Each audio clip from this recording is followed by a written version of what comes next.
Mes chers compatriotes, pour une élection ordinaire, je veux dire quand on élit un député, un conseiller général, un conseil municipal, toutes les nuances de l'opinion publique sont présentes, ou peuvent l'être.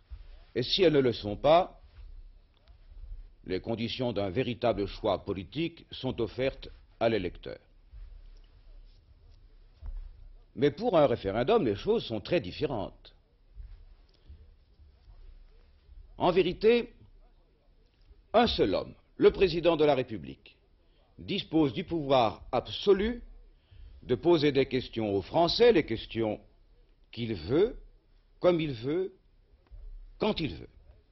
Et il reste aux autres, aux 30 millions d'électrices et d'électeurs, à nous tous, de répondre par oui ou par non.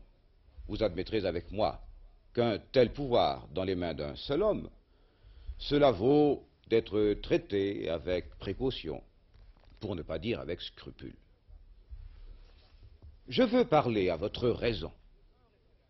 Un référendum ne devrait être décidé que lorsqu'un grand intérêt national est en jeu, ou lorsqu'un traité international peut changer nos institutions.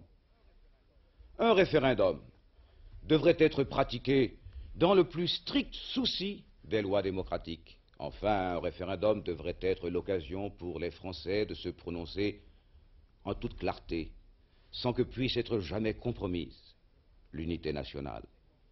Ces conditions sont-elles remplies? Évidemment non. Par exemple, le référendum de dimanche prochain n'engage pas un grand fait ou un grand problème national. Monsieur Pompidou le prétend, j'affirme le contraire. Le marché commun n'est pas en cause, personne ne demande sa disparition, l'adhésion de la Grande-Bretagne est acquise. Monsieur Pompidou n'a pas eu besoin d'un référendum pour claquer la porte au nez de l'Angleterre il y a quelques années. Il n'y a pas davantage besoin d'un référendum pour faire entrer les Anglais dans une communauté où nous sommes nous-mêmes depuis 15 ans et où leur adhésion ne changera rien à nos obligations, à nos institutions, à nos droits et à nos devoirs. Alors pourquoi? Je m'interroge. Peut-être M. Pompidou a-t-il voulu masquer deux échecs. Un échec de politique extérieure.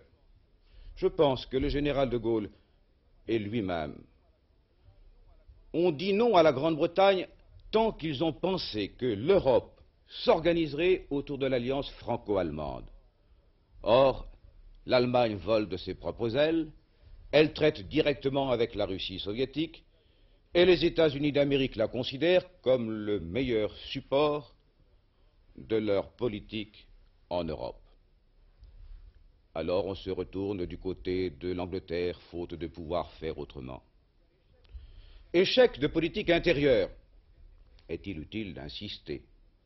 Le gouvernement et sa majorité ont connu, cet an dernier, une série de mésaventures assez peu reluisantes. Un scandale chasse un autre scandale.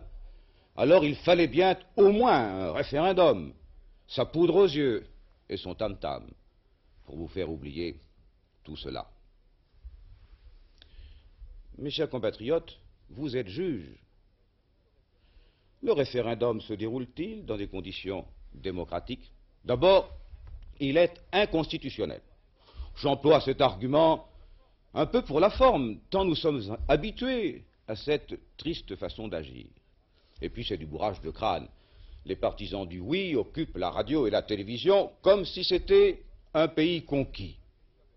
Puis vous avez reçu, cet an dernier, la propagande écrite de M. Pompidou, aux frais des contribuables. Avez-vous reçu la propagande des partisans du non ou des partisans de l'abstention ou du vote blanc?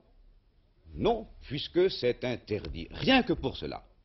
Un homme, une femme libre, aussi favorables qu'ils soient à l'Europe, doivent refuser leur vote, doivent refuser leur voix, s'abstenir ou voter blanc. J'aurais aimé, je l'avoue, que le président de la République, au lieu de prendre le risque de diviser les Français, assume sa fonction, qui est de les rassembler. C'est une manière de mépriser le peuple que d'imaginer qu'il est incapable de résister aux slogans aux idées reçues, qu'il est incapable de résister aux passions à fleur de peau. En vérité, le référendum n'a pas trouvé ses règles, n'a pas trouvé ses lois et n'a pas trouvé sa morale. Une politique sans morale, c'est cela qui corrompt le peuple, qui l'accepte.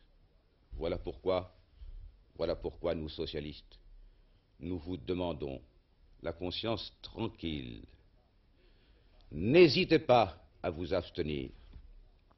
Et si vous désirez voter, n'oubliez pas de voter blanc.